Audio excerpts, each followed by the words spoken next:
Hi friends, welcome to Prabhas Cooking Channel. இன்னைக்கு நம்ம சேனல்ல என்ன ரெசிபி பார்க்க போறோம்ன்றது பாத்தீங்கன்னா மார்னிங் ஒரு ஹெல்தியான பிரேக்ஃபாஸ்ட் ரெசிபி தான் பார்க்க போறோம்.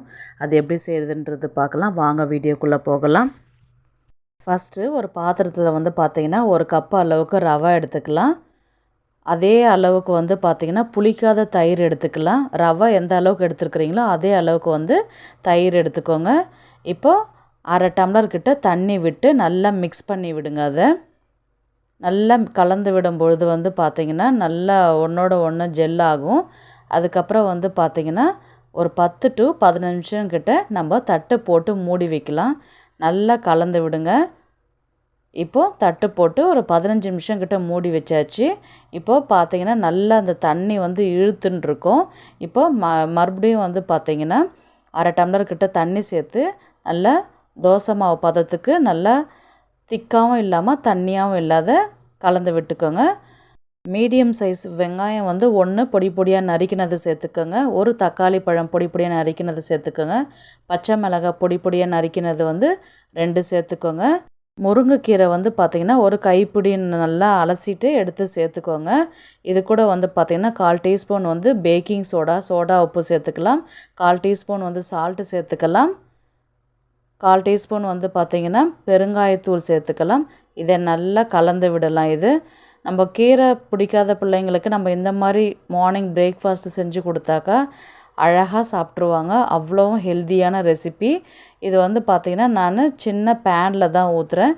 நீங்கள் உங்கள்கிட்ட இந்த பேன் இல்லைன்னா தோசைக்கல்லில் கூட ஊற்றிக்கலாம். ஃபஸ்ட்டு ஒரு பேனில் வந்து பார்த்திங்கன்னா எண்ணெய் நல்லா தடவிடுங்க.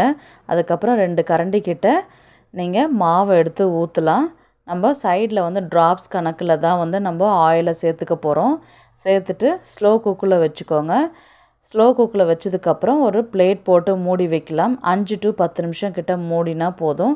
நல்லா வந்து சைட்லலாம் நல்லா வெந்து வந்துடும். இப்போ வந்து பார்த்திங்கன்னா நம்ம திருப்பி போட்டு எடுக்க வேண்டியதுதான் இது வந்து பார்த்திங்கன்னா ரொம்பவே ஹெல்த்தியான ரெசிபி. பசங்களுக்கு வந்து கீரை சாப்பிட்றது பிடிக்காது. அவங்களுக்கு நம்ம இந்த மாதிரி செஞ்சு கொடுக்கும்பொழுது வந்து பார்த்திங்கன்னா ரொம்பவே விரும்பி சாப்பிடுவாங்க. ஊத்தாப்பம் போல தான் இருக்கும். ரொம்பவே சாஃப்டாக இருக்கும். இதுக்கு வந்து பார்த்திங்கன்னா தேங்காய் சட்னி தக்காளி சட்னிலாம் வச்சு சாப்பிடும்போது மிச்சம் வைக்காத எல்லாருமே சாப்பிட்ருவாங்க.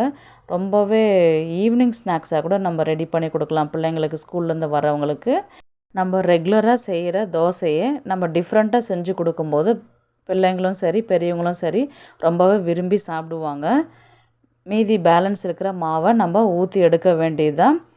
இதில் முருங்கைக்கீரை சேர்த்துக்கிறதே வந்து தெரியாது. அந்த அளவுக்கு வந்து பார்த்திங்கன்னா டேஸ்ட் அட்டகாசமாக இருக்கும். நான் வந்து 2-3 பேர் சாப்பிட்ற மாதிரி செய்கிறேன்.